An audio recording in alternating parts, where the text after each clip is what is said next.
Oke, Assalamualaikum warahmatullahi wabarakatuh.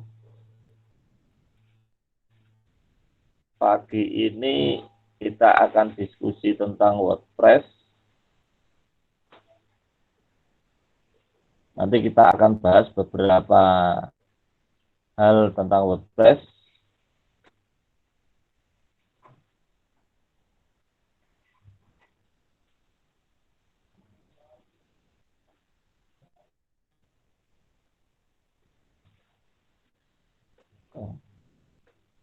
Layar sudah sampai?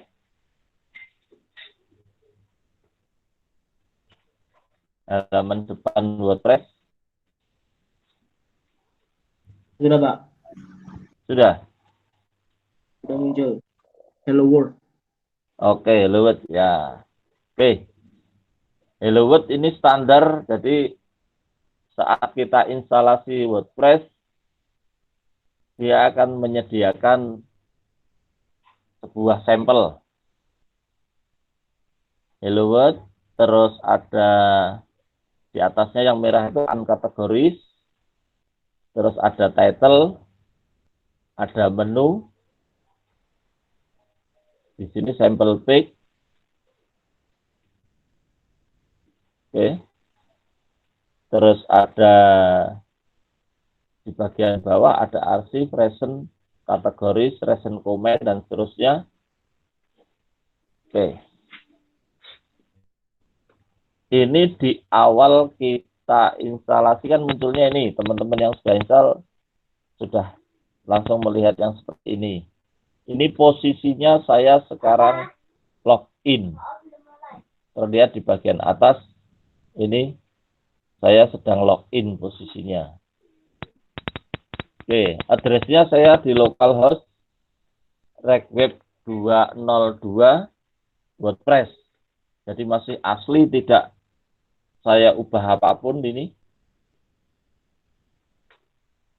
Terus kalau teman-teman yang install pakai Linux, itu ada aturan karena atribut file. Kalau cuma diinstal, diekstrak ke folder web root-nya, nanti akan ditolak karena dia tidak bisa create dari web, tidak bisa create file wp-config. Makanya muncul ada tampilan wp script yang harus di-copy, ditaruh di folder WordPress, diberi nama wp-config.php. Oke. wp-config itu isinya adalah konfigurasi WordPress. Jadi konfigurasi database-nya bagaimana dan seterusnya. Oke. Terus untuk posting di dashboard, nah di sini di dashboard kita akan ada menu-menu di sini. Nah, kita ambil dulu dari page di sini. Page, terus post. Nah, nanti. Pertama kali kita ke post dulu aja. Post ini dipakai untuk posting konten. Oke, kita sudah ada satu Hello World. Nah, kita bikin satu lagi, add new.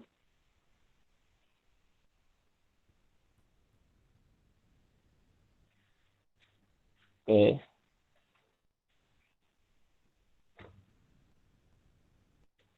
itu di close saja.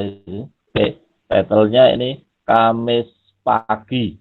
Nah, oke, terus saya tulis ini kuliah Kamis pagi secara online menggunakan Google Meet. Oke. Nah, terus langsung publish saja pertama kali. Jadi kita langsung pilih publish, klik. Oke. Klik lagi, publish, updating, gitu kan? Oke. Terus kita ke tab satunya, kita lihat, kita refresh di halaman web kita. Oke, ini sudah muncul postingan Kamis pagi. Nah, isinya ini. Oke. Itu satu. Berarti posting. Oke. Edit jangan dilihat dulu. Oke.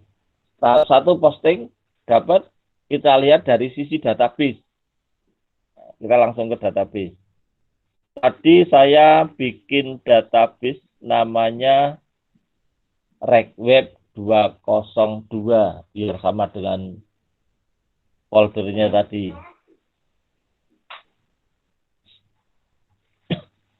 Oke, WordPress yang versi ini tiap create database, create blog WordPress, dia akan membuat 12 tabel. Oke. Sudah muncul PHP adminnya?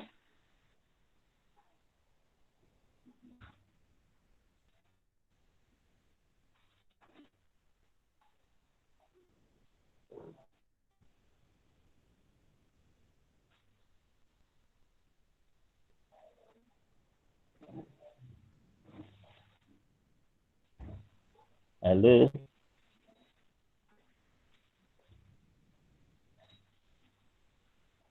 Oke. Nah, ini.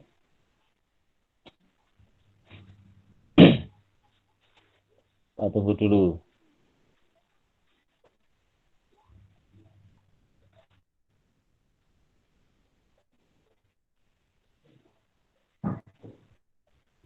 Oke, muncul 12 tabel. Nah, nanti kita lihat di tabel post.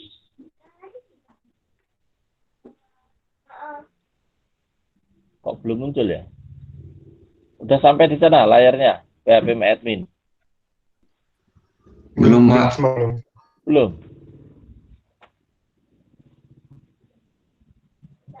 Oke.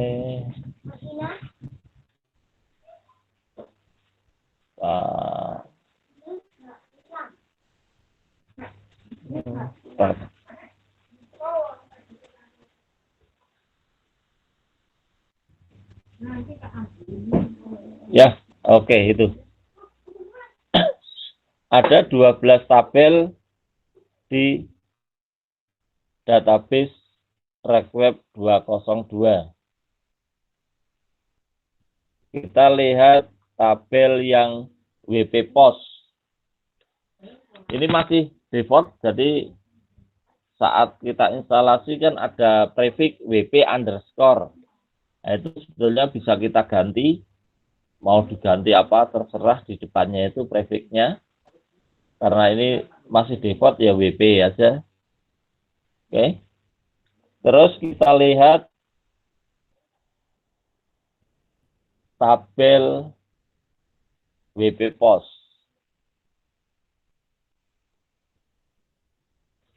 Tabel ini dipakai untuk menampung semua postingan kita.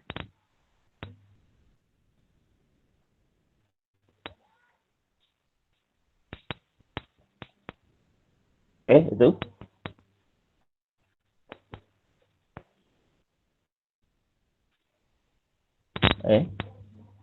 Ada di post title sebelah kanan ada Hello World, sample page, privacy policy, auto draft, terus yang bawah sendiri nomor 6 Kamis pagi.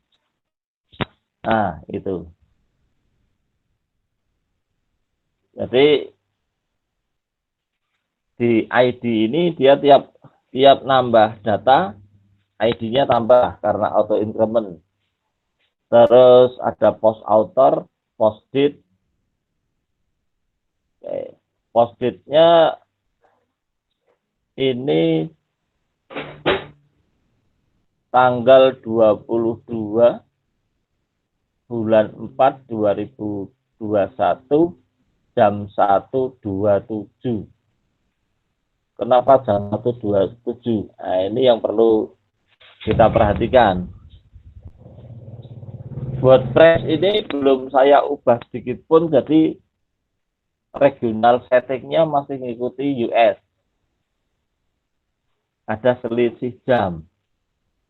Padahal di komputer jamnya sekarang jam 8.32 WIB. Nah, ini jam 1.27. Nih. Ini yang perlu kita atur nanti. Kalau kita posting berbasis jam, ada tanggal, ada jam, kok server kita masih berbasis tempat lain. Nah, kita kan min 7 kan. Nah, itu ya nanti akan bermasalah saat misalnya kita ingin, oh saya mau bikin berita ini nanti munculnya jam 7.30 di web saya. Nah, di setting 7.30 berita ini muncul. Ternyata di jam yang sudah ditentukan kok nggak muncul. Nah, jangan-jangan servernya masih mengacu ke GMT yang berbeda. Itu misalnya ini. Oke, itu nanti next saja. Oke, terus kita lihat ke kanan. Di sini ada post title, terus ada 5 revision V1, ada post modified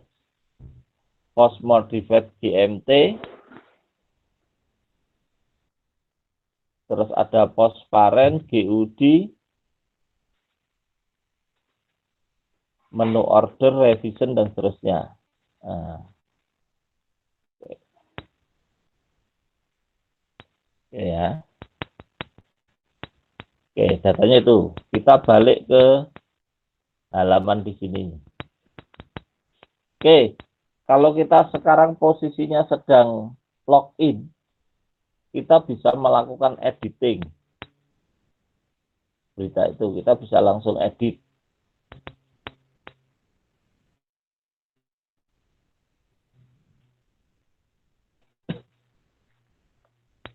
Oke.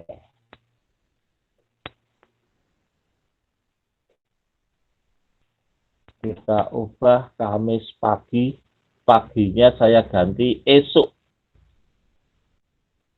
Nah, saya ganti judulnya, isinya juga yang datang baru separuh peserta. Nah.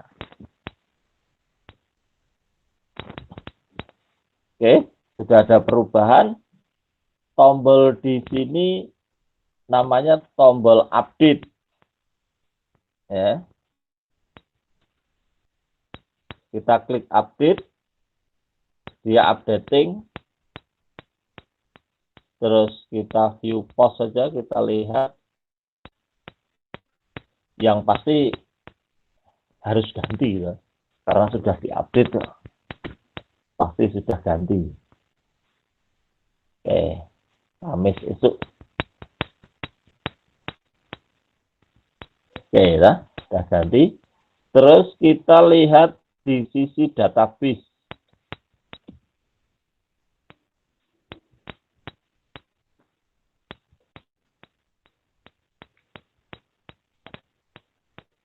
Kita perlu tahu manajemen WordPress. Di sisi database, tadi kan kita posting Kamis pagi, dapat ID 6. Terus Kamis pagi itu kita edit, dapat kita ganti Kamis esok. Logika kita biasanya kalau kita bikin aplikasi, begitu sudah entry data kan nambah satu record. Nah, record ini kalau diupdate, berarti ya record itu yang diganti kan, karena kita menggunakan SQL update gitu ya.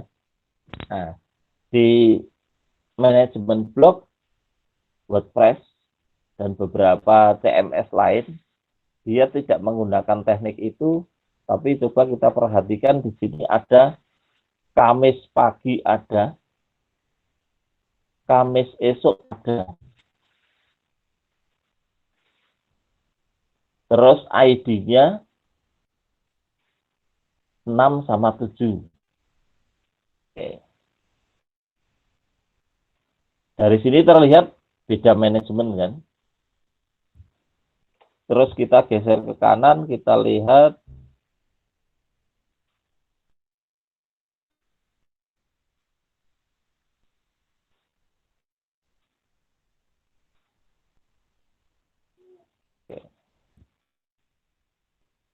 tidak ada yang berbeda.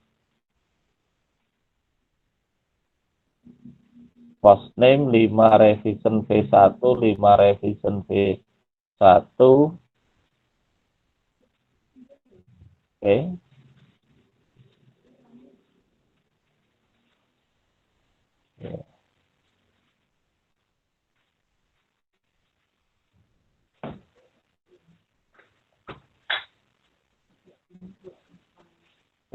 Password ping status, post modified,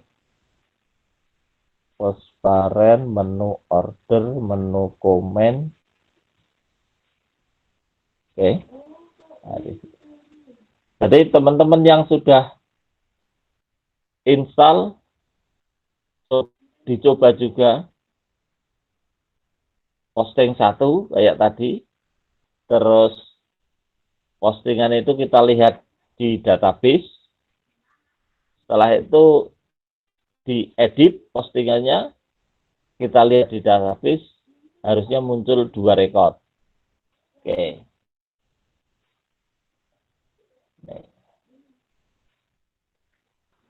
Oke. Terus di web, ya saya kecilin aja biar.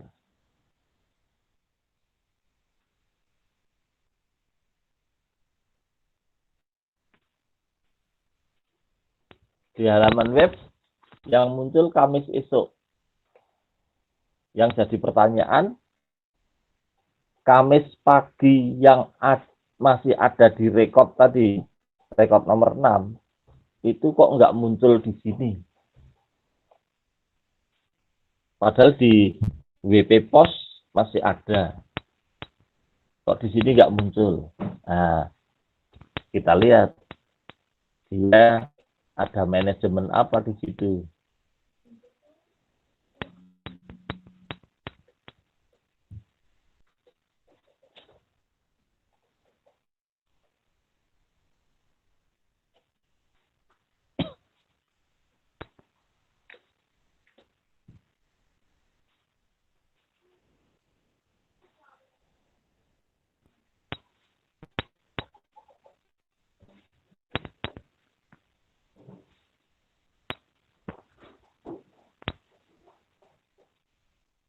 Teman-teman yang sudah nyoba, silakan buka tabel namanya WP Pos Meta.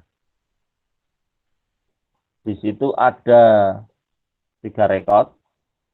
Yang perlu kita perhatikan record yang nomor 3, Post ID 5. Post ID 5, meta key-nya edit log.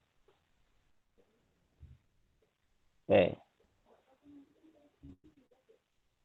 Post ID ya, Post ID 5. Kita lihat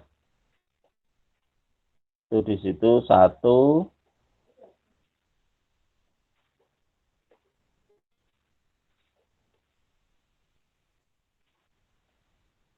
Ini pos ID 5. Ini karena saya sudah klik 2 kali editnya. Pos ID 5, Kamis esok, terus, nah ini setelah dikecilkan baru kelihatan. Ada pos status.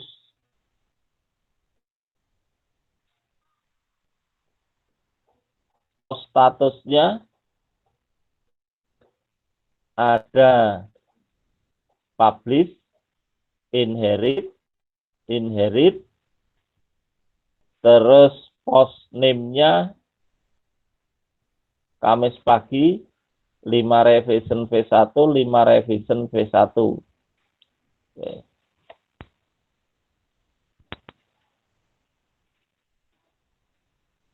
Nah, dapat? Saya yakin masih ragu ini. Kita coba lagi. Kamis esok ini kita edit. Nah, kita masuk ke sini. Terus posisinya ini kita refresh dulu lah. Oke, setelah refresh kita pilih tombol edit yang di bawah itu. Oke.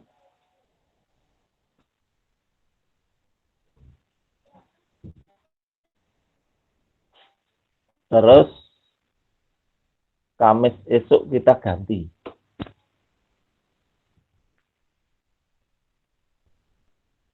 Kita ganti yang judulnya saja. Kuliah. Nah, saya ganti kuliah Rekweb namanya. Oke. Terus sebelah kanan kita bisa melihat ada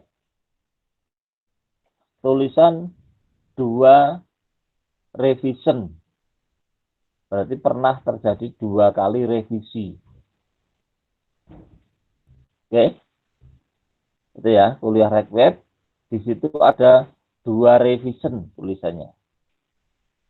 Oke.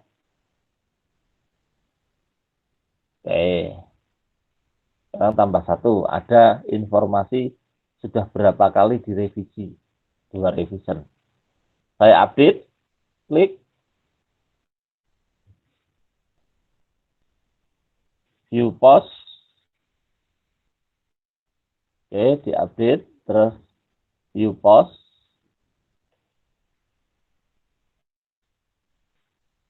Oke. Sudah ganti. Kita lihat database.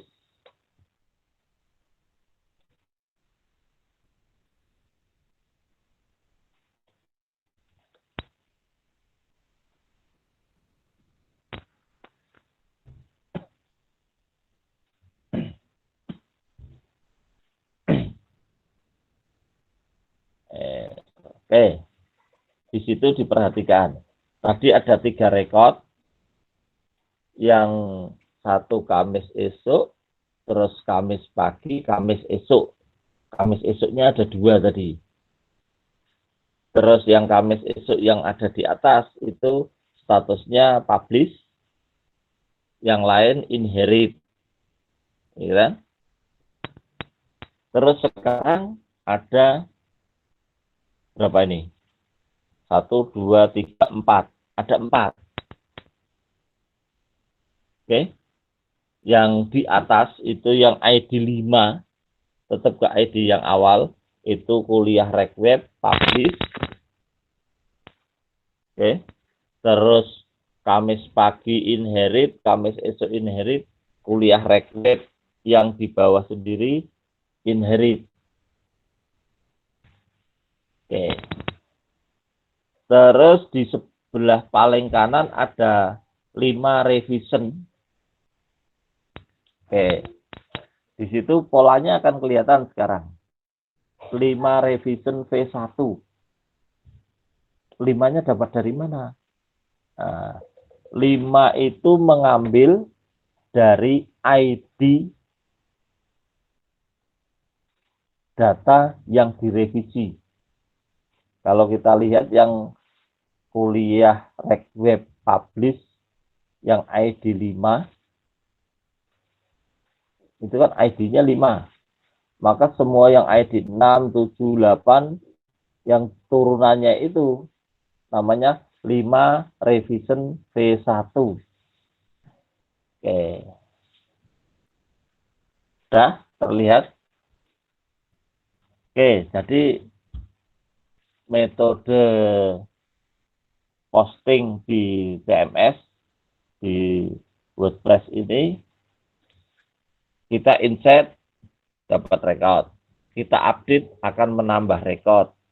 Ada status, publish, sama inherit. Berarti publish berarti yang bisa aktif, inherit itu yang tidak aktif. Terus di sebelah kanannya nanti perhatikan juga itu komen. Komennya yang publish itu open karena beritanya harus dikomentari. Terus yang lainnya semuanya close. Gitu. Oke, terus yang di paling kanan itu yang publish itu namanya Kamis pagi. Terus ke kanan. Nah, terus post modified. Nah, di sebelah kiri sudah ada post date GMT. Di situ ya. Ada dua kolom tanggal. Post date-nya itu kita lihat yang nomor 5 itu 0127, nomor 60127, nomor 70135, nomor 80144. Post date-nya. Oke. Berarti yang nomor 5 0127. Berarti dia post date itu berarti saat pertama kali berita itu ditulis. Post date. Terus kita geser ke kanan, ada post modified. Nah, post modified itu 0144. Jadi beda antara post date saat berita pertama kali ditulis sama post modified kapan berita itu diedit. Oke. Jadi akan ketahuan kalau ada yang tanya berita ini kapan sih dibikin? Oh, post date-nya. Tapi pernah diedit nggak? Oh, pernah. Kapan editnya? Nah, di sini ada history di post modified ini. 0144, 0127, 0135, yang bawah sendiri 0144.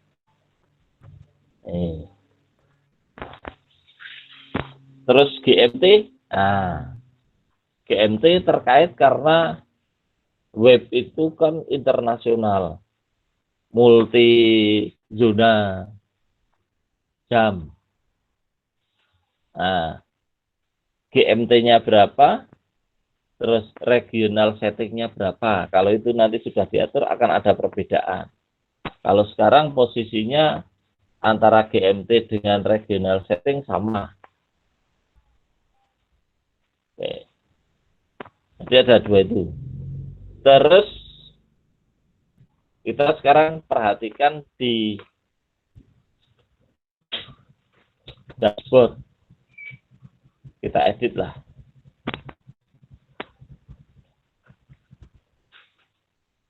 Apa sih gunanya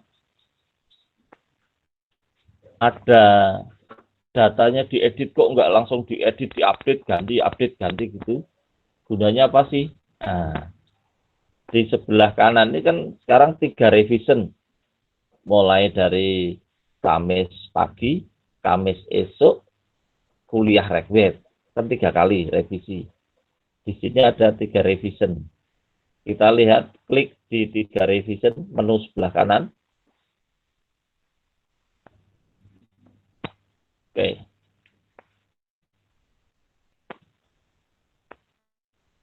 Oke. Itu. Akan kelihatan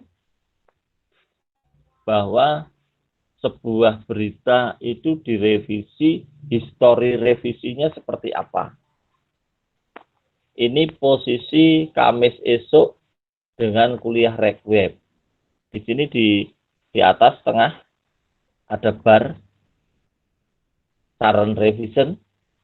Ini kalau saya geser ke tik ke tengah antara Kamis pagi dengan Kamis esok. Tuh. Di tengah ya posisi revisi pertama itu. Awalnya adalah Kamis pagi. Terus kita edit menjadi Kamis esok. Terus di kontennya juga diedit, yang datang baru separuh peserta. Oke. Beda warna kan? Jadi di situ ada informasi, oh yang diedit ini. Kapan? Oleh siapa? Di sini ada identitas. Revision by rekweb, karena saya login sebagai rekweb tadi, maka revision by rekweb 16 menit yang lalu. Oke. Kalau saya geser ke paling kiri,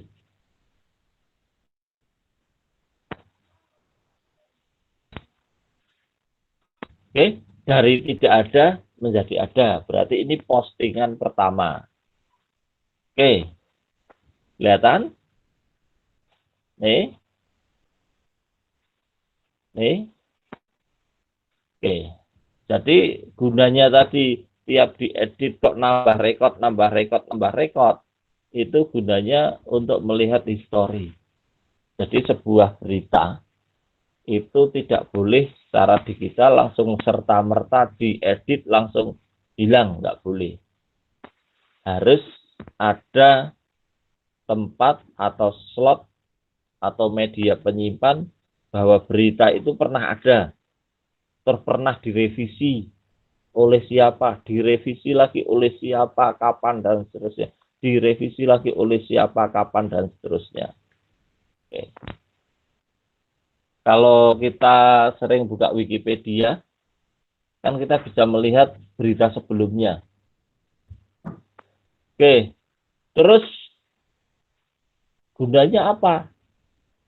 Nah, di atasnya restore itu, sebelah kanan ada compare to revision. Membandingkan. Oke, di tengah barnya ada 2 nih. Yang berubah apa sih? Oke, nih. Saya bandingkan dari berita awal ke berita terakhir. Yang berubah apa? Kamis pagi jadi kuliah rekweb. Terus kontennya itu nambah koma, yang datang baru separuh peserta. Jadi kita bisa melihat perbedaan.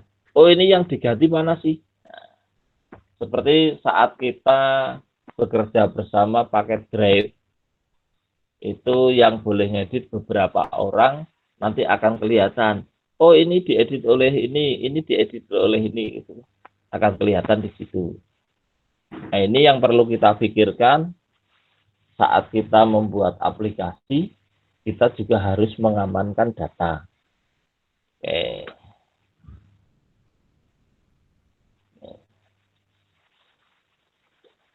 Kalau yang kedua dengan ketiga perbedaannya cuma di judul yang diubah. Oke. sampai tahap di situ tentunya kita jadi tahu. Oh, ternyata gunanya itu. Oke. Terus yang berikutnya bisa dipakai untuk apa lagi? Nah, misalnya ini saya taruh kembali ke editan sebelumnya. Nah, di editan sebelumnya. Ternyata editan terakhir itu salah. Saya mau restore ke editan sebelumnya. Logikanya secara umum ya diedit ulang, dibetulkan lagi gitu kan. Oke. Tapi di sini kan ada istilah apa yang sudah ditulis di komputer haram hukumnya ditulis lagi gitu ya. Nah, ini sudah diakomodir. Oke, ini ternyata Kamis esok itu salah. Harusnya tetap Kamis pagi. Ya, barnya kita taruh ke tempat yang benar, ke postingan sebelumnya, terus di sebelah kanannya ada restore this revision. Kita restore. Oke. Kita restore. Oke. Jadi Kamis esok, ya. Terus revisionnya jadi 4. Terus kita lihat database-nya kayak apa.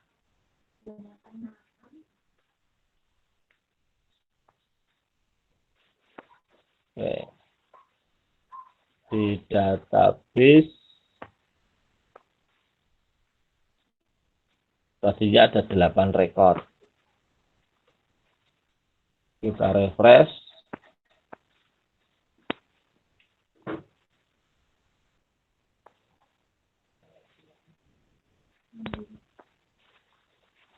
Oh, enggak masuk-masuk.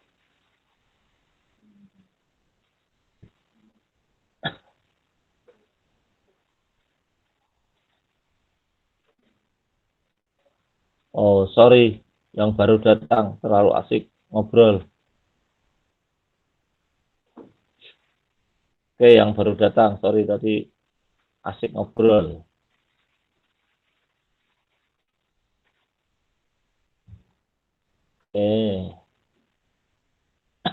Oke. Kita lihat di situ ada 9. Berarti tadinya 8. Begitu kita revision, restore to revision, itu rekodnya nambah 1. Kita lihat yang 5 jadinya Kamis esok, yang ID 5, yang ID 6 Kamis pagi, terus yang ID 7 Kamis esok, yang ID 8 kuliah rek web, yang ID 9 Kamis esok. Oke.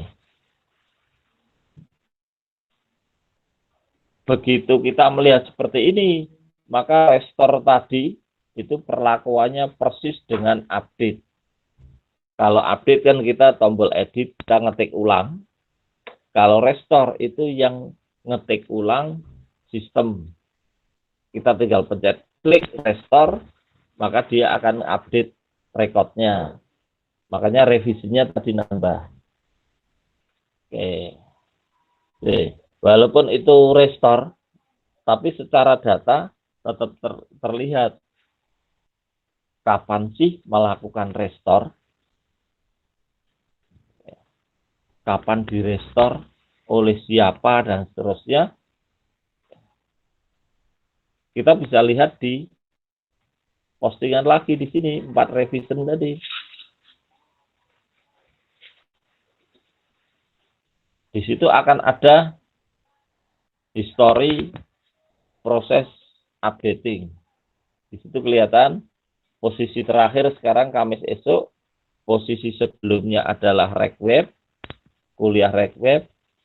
Kalau kita geser ke sebelumnya lagi antara Kamis esok dengan rek web, kita geser kiri lagi antara Kamis pagi dengan Kamis esok, kita geser ke yang awal antara kosong dengan Kamis pagi.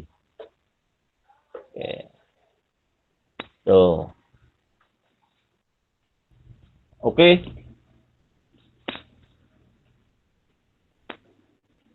Ada pertanyaan?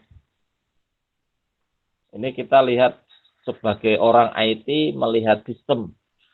Jadi harapan Bapak nanti kalau kita membangun sistem itu harus bisa juga mengamankan data.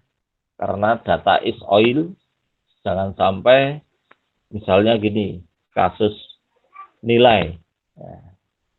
Nilai Anda sudah diposting dapat A. Waktu Anda lihat sheet, dapat A. Lumayan. IP bisa 4 kurang sedikit gitu kan. Selang berapa hari, tuh nilaiku kok dapat C. Gimana ini? Komplain ke bidang akademik bilang, ya nggak tahu itu adanya C kok. Buktinya ya C. Di kertas tulisan dosennya juga C. Komplain lagi ke dosen. Dosen, loh, aku dulu ngasih nilai A loh ini, tulisan tangan saya. Kok di sini bisa jadi C? Gimana?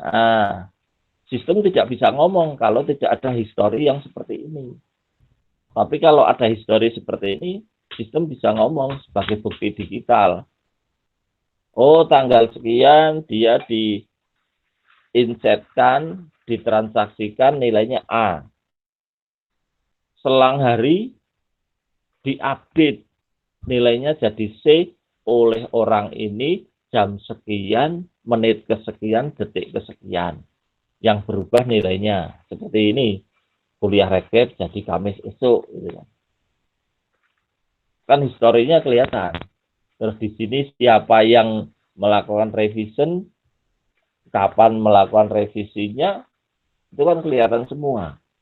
Jadi mau berkelit gimana kan operator tidak bisa berkelit di situ. Karena data tetap memegang konsistensi, tiap perubahan yang dilakukan tetap terrekod. Oke. Dan ini bisa teman-teman yang nanti ke data mining, ke sistem cerdas, ini juga bisa dipakai. Seberapa efektifkah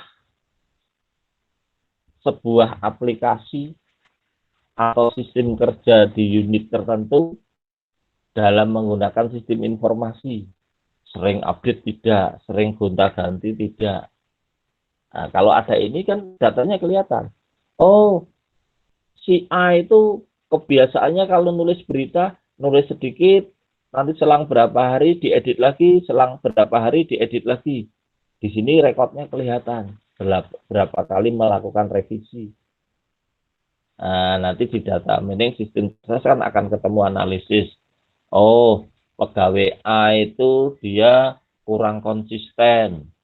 Tiap nulis berita, dia asal nulis dulu. Mungkin yang penting judulnya ada, terus pimpinan melihat, oh sudah ada beritanya, sudah. Selang berapa saat diedit lagi, diganti lagi isinya. Oke, jadi mutu informasinya jadi jelek. Itu kan sering ganti-ganti infonya. Di sistem ini termonitor. Tapi kalau cuma sekedar pakai SQL update where tidak ada model ini, ya hilang, nggak ada historinya. Kayak nilai itu mau dihack, nilainya dihack, ya nggak akan ada historinya. Wah, nilainya ganti, asik gitu kan. Oke. Tapi kalau dengan metode seperti ini, kita akan tahu yang ganti siapa, kapan gantinya, apa saja yang diganti, karena akan kelihatan sampai isi beritanya juga akan kelihatan di situ. Oke, yuk buka diskusi.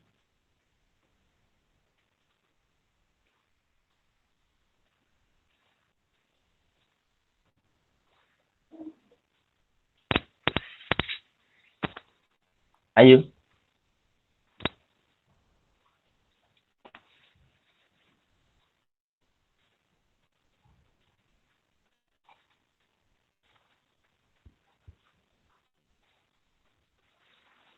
Oke, kalau belum ada yang tanya, tolong kemarin tautan yang aku kirim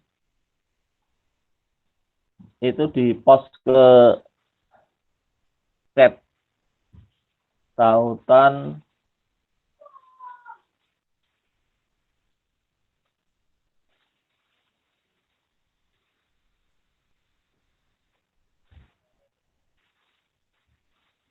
nah, tautan startup digital planner.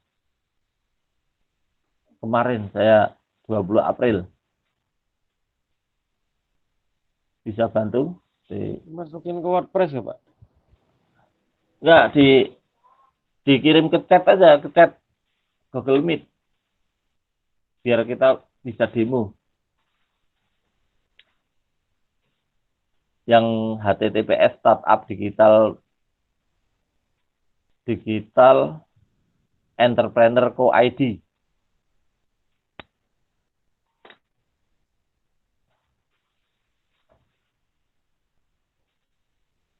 Oke. Saya buka.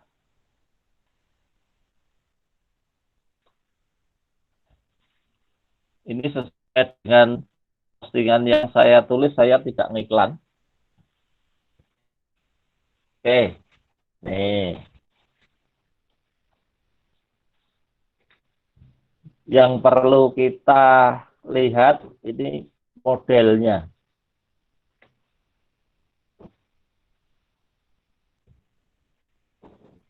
Ketampilan HP aja. Oke. Jadi ini model-model yang sekarang sedang tren.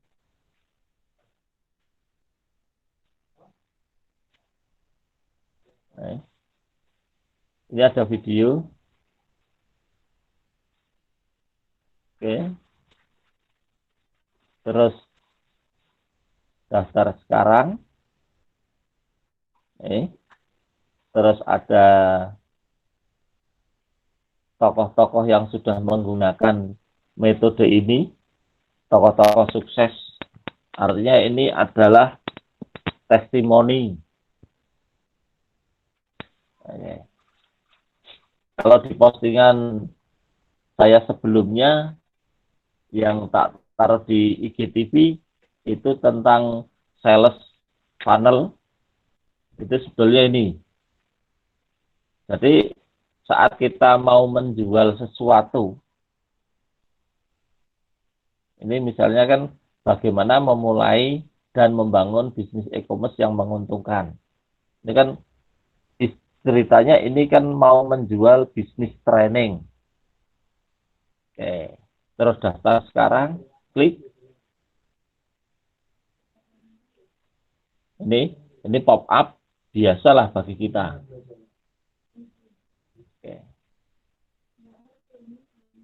Oke, saya klik daftar sekarang. Karena akun saya sudah tak daftar, boleh saya pinjam namanya?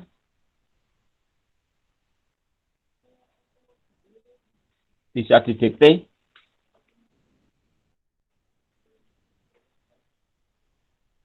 Apa tulis di chat? Apa random saja, random aja saya. Oke, Selamat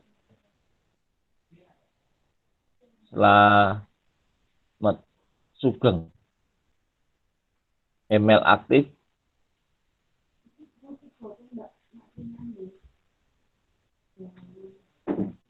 Oke. Aku pinjem. Bentar. Bateraiku habis. Nanti tidak mati. Tolonglah.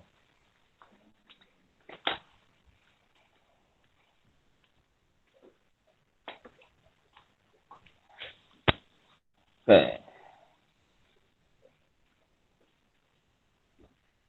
Oke.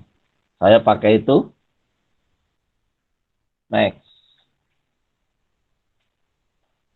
Oke. Begitu saya daftar, saya dapat pilihan jadwal. masih pop up juga, ini ada tanda cross-nya. Saya mau ikut yang kapan sih? Oke, next. Terus nomor HP.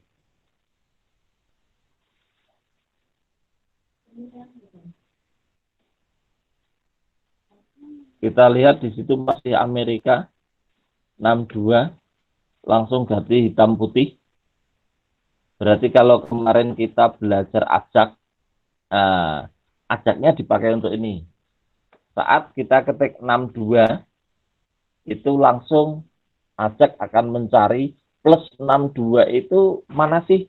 Oh, plus 62 itu Indonesia. Ya, gitu kan. Langsung muncul. Oke.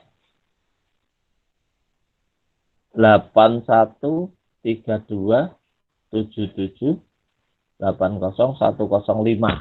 Nah, nomor saya. Submit. Ada waiting list.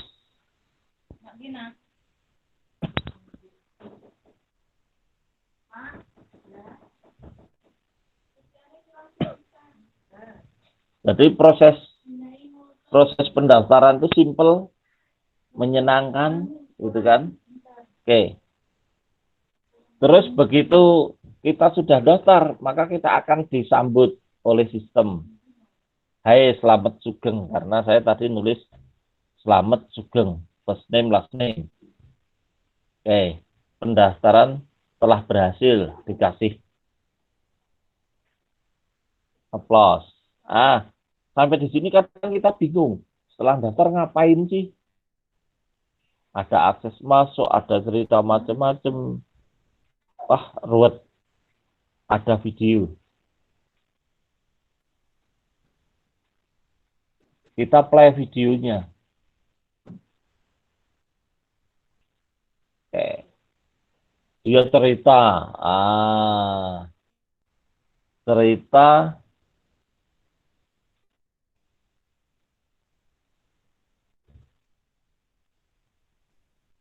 Oke. Dia cerita kalau Anda daftar ke sini, Anda akan begini, diceritakan semuanya. Terus yang perlu disiapkan apa? Setelah ini Anda harus ngapain, dan seterusnya. Ini lebih komunikatif. Walaupun tetap didukung oleh dokumen. Misalnya tandai kalender waktu Anda. Saya tadi milih Jumat 23 April jam 1 siang, maka di sini juga muncul sesuai yang terus ngapain?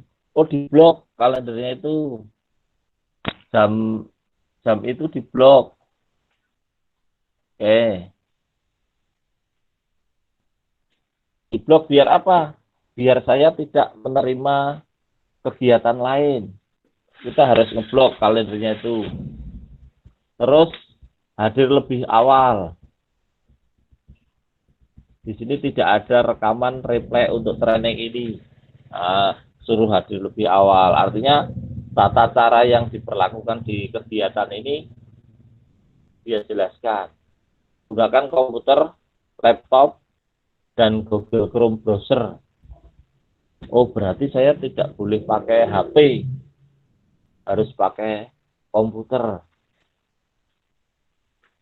Oke.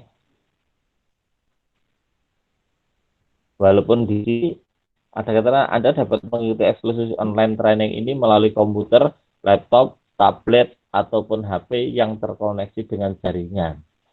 Tapi di sini merekomendasikan menggunakan komputer atau laptop. Dan pastikan menggunakan browser Google Chrome. Artinya ada syarat teknis yang harus dipenuhi di situ. Terus komunikasinya mana? Cek email Anda, notif, link akses masuk dan seterusnya di situ. Ini harus dijelaskan di sini. Selain bentuk teks, penjelasannya juga yang bentuk video. Oke. Oke. Sudah sampai di sini. Tinggal saat masuk akses sistemnya, ya akses. Gitu kan? Tautannya. Oke. Itu metode sekarang. Nah, terus, training telah berakhir. Oke.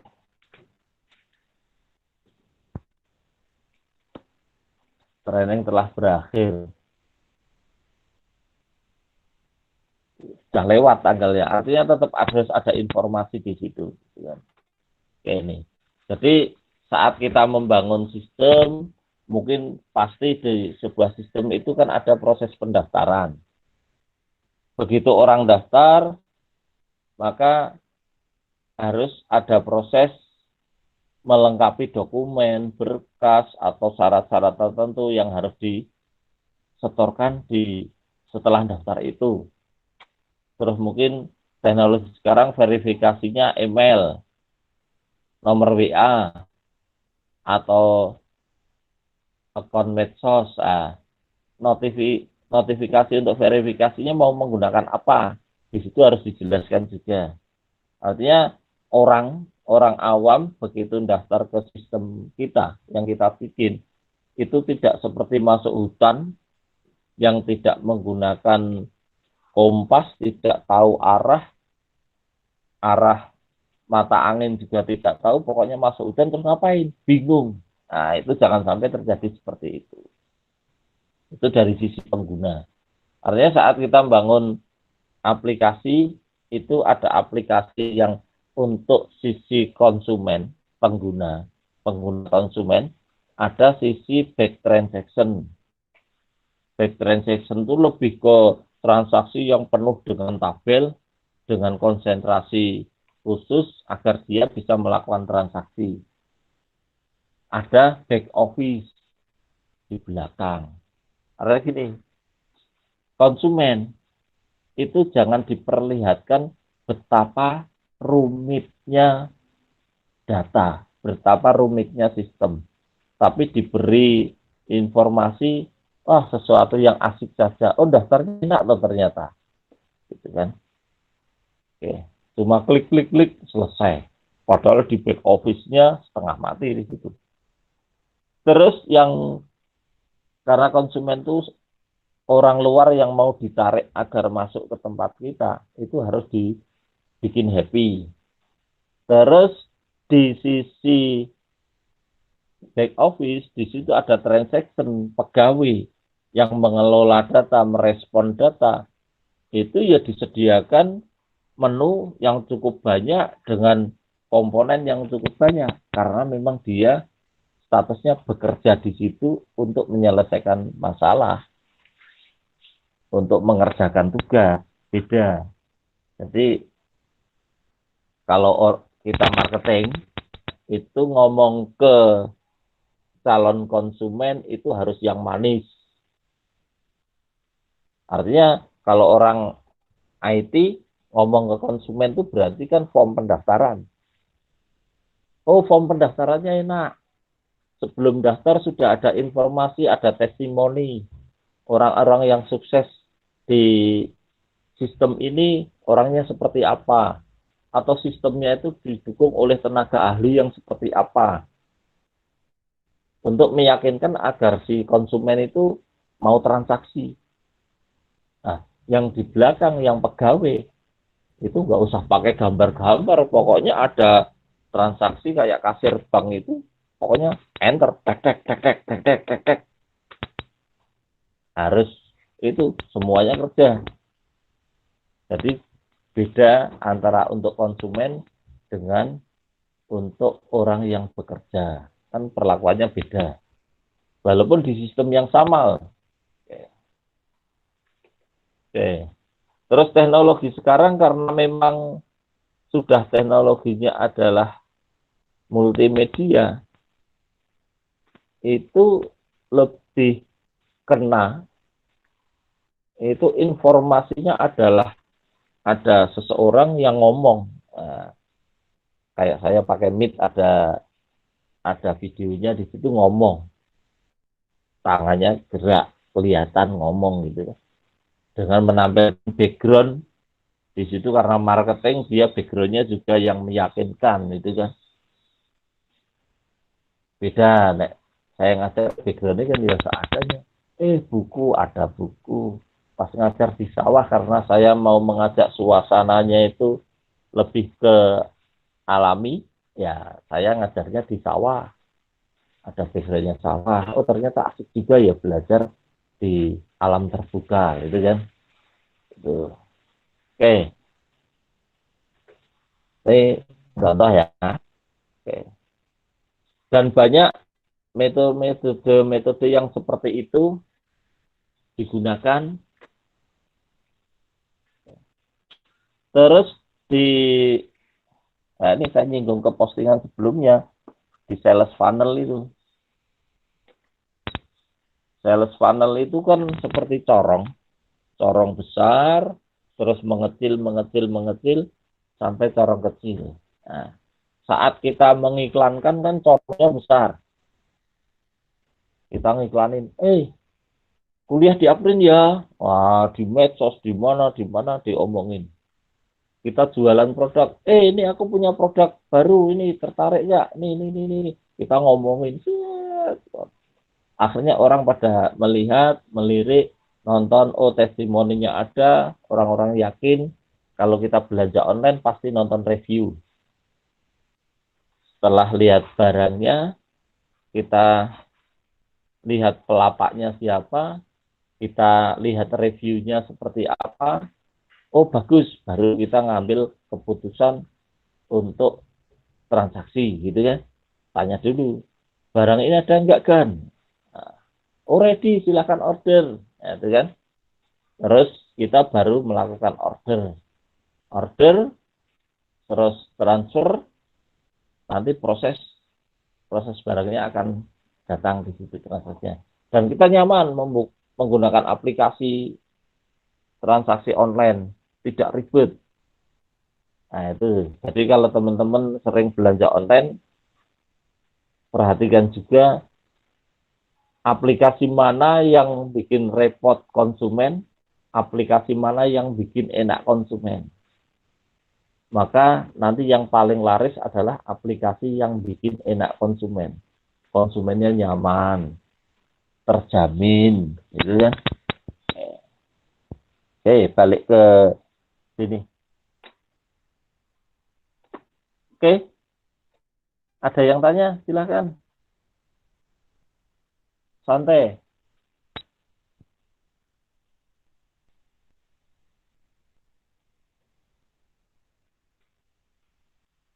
Jadi hari ini kita sudah bahas mulai posting berita, terus update berita, terus lihat database-nya, begitu diupdate itu secara sistem itu jadi seperti apa, di database-nya seperti apa, sudah kita lihat semua. Yang lain, plugin, saya yakin Anda lebih cepat. Oh, ini gambarnya mau tak ganti lebih bagus lah, temanya diubah. Itu cuma kebiasaan saja. Jadi kalau sudah biasa dengan enjoy dengan WordPress, maka mau ganti tema itu letaknya di mana cepet banget. Karena tinggal milih di dashboardnya temanya apa gitu kan. Oh ini desain layoutnya mau tak ubah seperti ini jadi 3 kolom. Kolom kiri, tengah, kanan. Oh yang beritanya itu kalau kita baca berita lengkapnya cuma jadi 1 kolom. Ada header untuk title, terus di bawahnya full berita. Kan bisa diatur di situ. Database-nya sudah, user. Oke, kalau belum ada yang tanya, kita lihat user dulu. Kita masuk ke dashboard.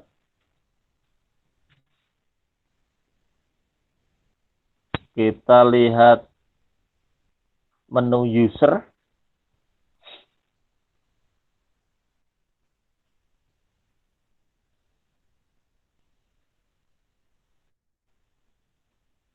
Nanti di user itu ada apa saja sih?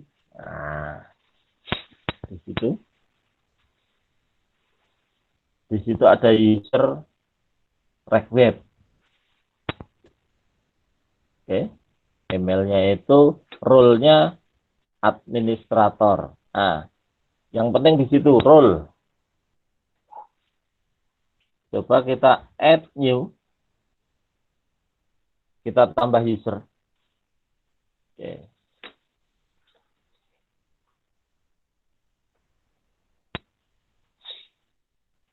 Kita lihat role yang bawah. Jadi seorang user itu di sistem pasti dia punya role. Jangan kayak PHP admin, localhost. Usernya apa? Root. Passwordnya apa? Root, gitu kan. Administrator itu semuanya bisa pakai, gitu kan. Tapi kalau sudah ke sistem, nah, itu role-nya juga harus diatur. Oh, user ini dia boleh ngapain, user ini boleh ngapain, gitu kan. Itu harus diatur. Enggak muncul di situ. Oke, rule-nya itu ada subscriber, kontributor, author, editor, administrator. Ada 5. Yang subscribe siapa, kontributor siapa, author siapa, editor siapa, administrator siapa. Detailnya, nah, silahkan Anda coba di masing-masing localhost Anda sendiri. Anda coba bikin user yang namanya subscriber role-nya. Nanti dia boleh ngapain. Saya tak coba bikin yang subscribe. Sub 1.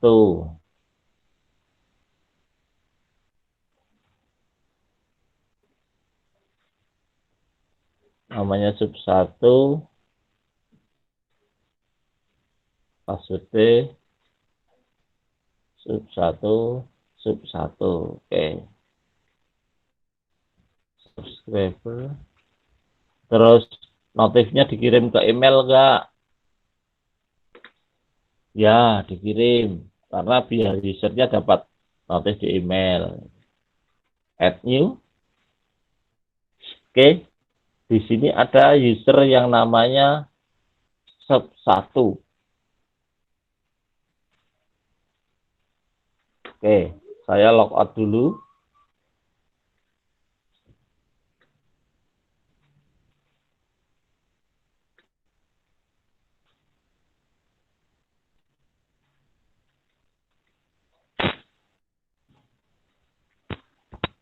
Saya logout. Posisinya tidak login ini ya. Oke. Terus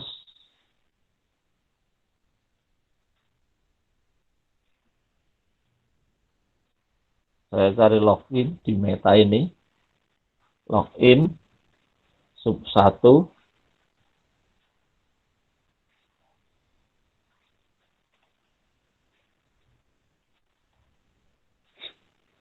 Oke. Saya login sub 1.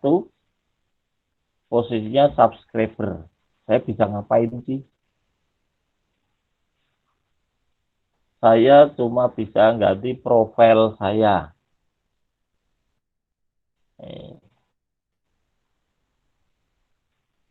Terus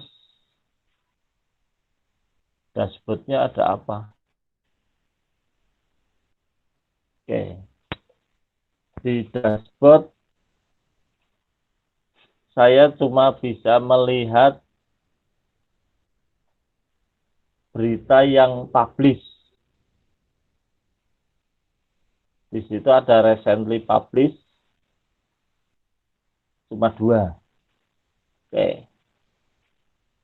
Terus di event news di sebelah kanan di tengah ada event yang bisa saya pilih.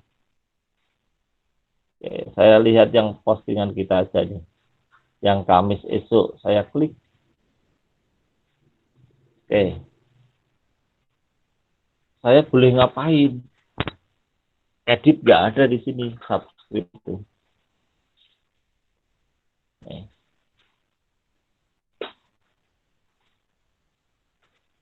Saya cuma bisa post komen. Nah, ini komen saya. Post komen. Oke. Nih. Oke. Subscriber. Terus kalau saya logout, ini.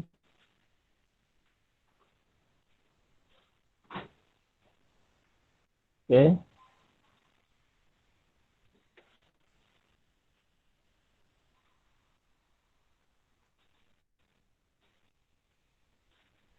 Komen.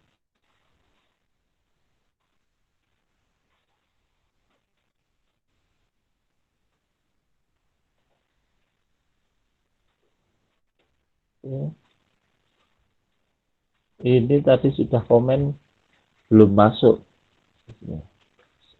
Terus saya komen lagi. Ini komen tanpa login.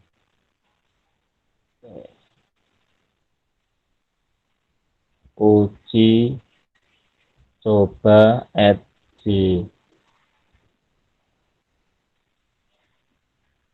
Oke. Bos. Komen kan? Oke. Terus saya refresh halamannya.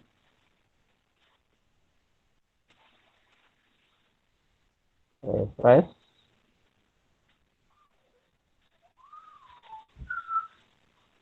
Oke. Nih. Statusnya no comment. Ini. Oke. Oke. Terus kita lihat kita logout dulu. Oh, ini sudah logout tanpa login. Kita login sekarang ke Web, ke administrator. Woi, passwordnya.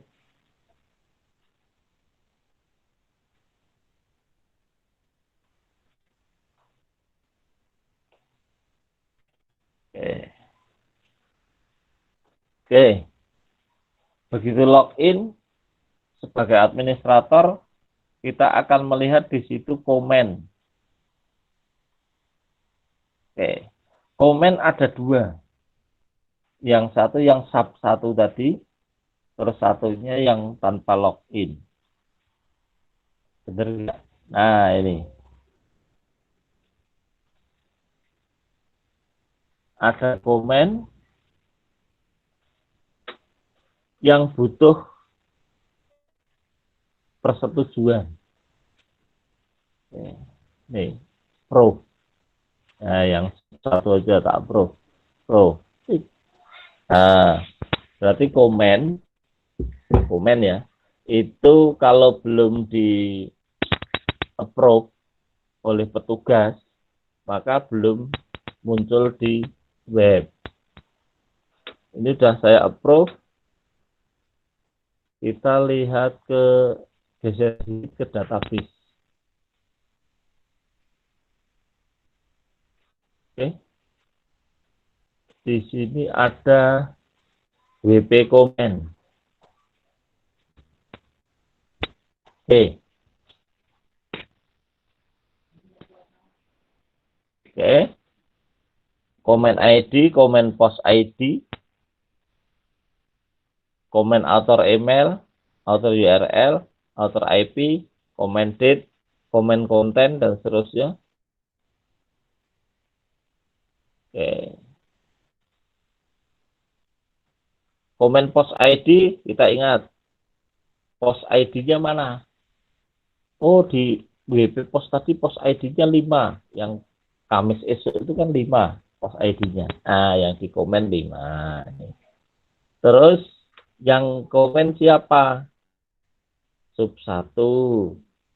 Emailnya mana? Kalau punya author URL, webnya yang komen itu di mana? Terus dia dari mana? Localhost kah? Atau dari IP yang mana? Itu kan. Jadi akan kelihatan, oh yang komen itu dari Eropa. IP-nya kan bisa di traceroute. Kapan komen, GMT-nya gimana, isi komennya apa, sudah di-approve apa belum. Nih. Jadi yang tadi,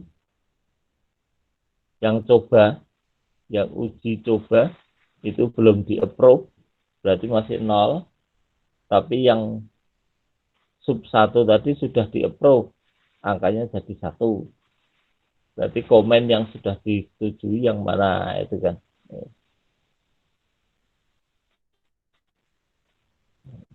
Oke.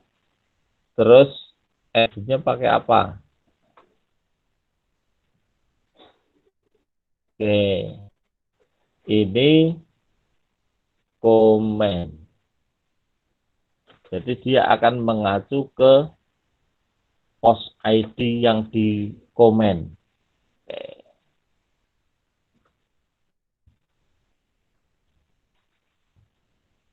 Oke. Meta komen, kita lihat. Kosong.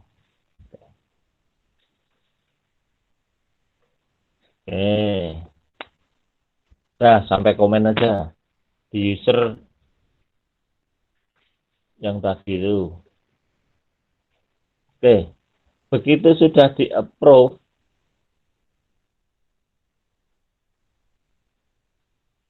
ini saya logout dulu.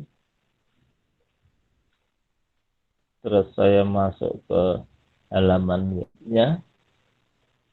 Di sini sudah muncul angka 1 yang sudah di-approve. Oh, ada 1 yang sudah komen, kan? Ini posisinya tanpa login. Saya lihat beritanya. Nih, yang tanpa login tetap masuk.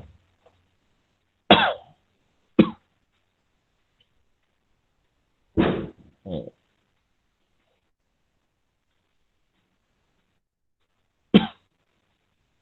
Oke, begitu. Jadi antara postingan, komentar itu saling terkait, ada relasinya. Oke, 9.40. Ada lagi yang mau ditanyakan?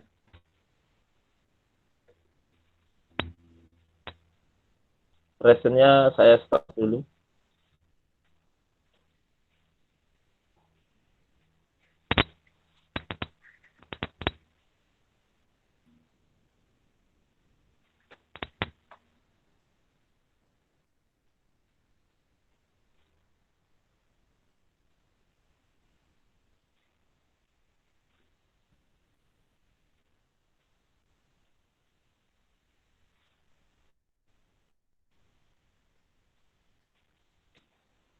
Yuk, ada yang tanya nggak?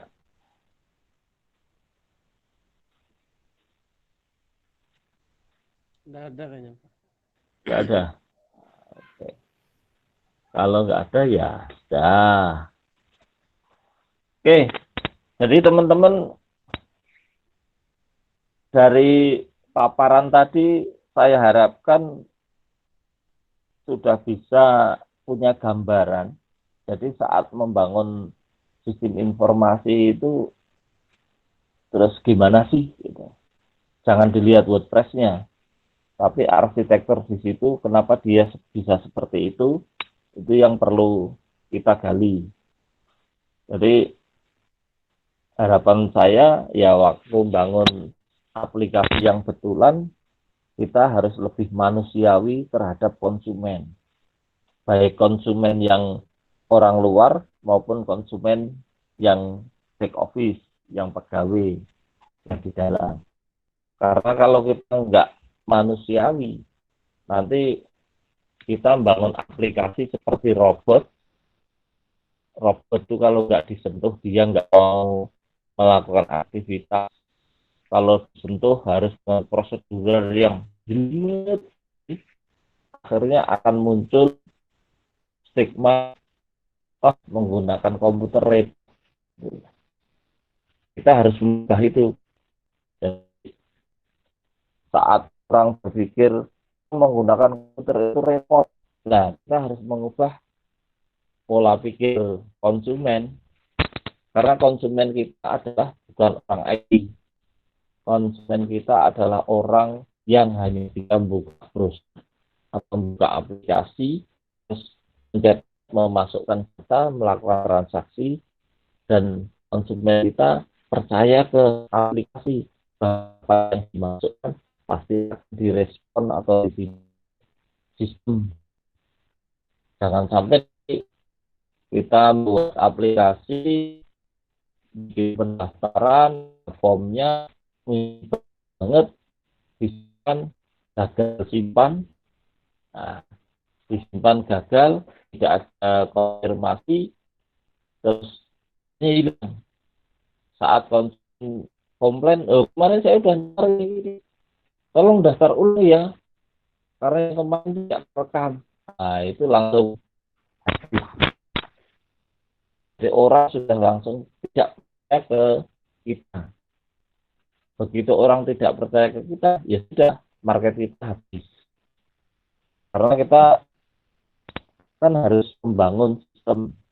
Nah, kalau sistem yang kita bangun itu kok tidak membuat orang menjadi, berarti ya kita membuat tiap ada konsumen motor di tempat kita malah menjadi hancur, jadi amburadul. Tiap orangnya datang mau ngambil, maaf belum jadi, terus itu akhirnya pemilik motor kan marah. Udahlah, nggak usah bengkelin di sana lagi. Dia akan cerita ke komunitasnya di luar, jangan bengkelin ke sana, nggak beres di sana. Udah habis kita. Silakan di ini kita mencoba membuka suasana, membuka pikiran, karena kita sudah semester setengah lebih. Jadi kalau orang nyebrang ini sudah setengah perjalanan, sudah di tengah sungai, sudah lebih ke tepi tujuan. Jadi kalau mau mundur kok kelihatannya terlanjur basah. Berarti mau nggak mau kita harus konsekuen, profesional dengan pilihan yang sudah kita lakukan. Karena ada 3 konsentrasi, jaringan, SI, cerdas. Nah, tinggal mau kemana. Oke, gitu. Terus saya minta yang bikin blog WordPress yang install sendiri mungkin bisa merekam sedikit proses transaksinya walaupun 3 menit untuk di share, ditaruh di drive, alamat drive-nya di share ke grup. Nanti saya juga bisa ngecek. Terus tahap berikutnya di database, karena ini kita sudah bahas database sesuai kontrak. Ya, harus paham juga punya Anda itu bikin user apa, yang ada 5 role user itu Anda coba satu-satu, Anda bisa cerita masing-masing role itu gunanya apa. Oke, di penugasan 1 kan bikin blog. Nah, role, penugasan, dan seterusnya Anda upload di blog yang kemarin. Jadi di blog Anda ada postingan membahas tentang, oh di WordPress itu ada role user. Nah, ada postingan. Terus ada pengelolaan ini, kalau update ada revision dari sudut aplikasi seperti apa, restornya bagaimana, dari sudut dashboardnya bagaimana, dari sudut database-nya bagaimana. Ada ceritanya di situ, posting gitu kan. Kalau enggak dengan begitu, blog Anda hidup. Ya kalau ada yang terikat, oh ini untuk tugas kuliah begini, ya Anda bikin page aja, bikin page baru untuk berita serba-serbi pemrograman atau apalah, bikin topik sendiri. Jadi tidak harus muncul di halaman depan, tapi ada page sendiri yang bisa diklik untuk dilihat hasilnya. Oke, sudah 1 jam lebih. Semoga nanti ini terrekod normal, saya upload malam. Biasanya ini proses rendernya di Gmail 1 jam lebih, baru bisa dilihat. Oke, persiapkan juga download yang e-commerce-nya, karena kita harus masuk ke e-commerce juga. WordPress-nya diinstal. Kalau pakai WordPress, terus WooCommerce-nya diinstal yang WooCommerce WordPress, atau pakai yang lain, silahkan. Yang pasti minggu depan kita bahas tentang e-commerce. Oke, itu saya akhiri. Kalau tidak ada pertanyaan, presensi sudah semua? Sudah, Pak. Oke. Bentar, dulu.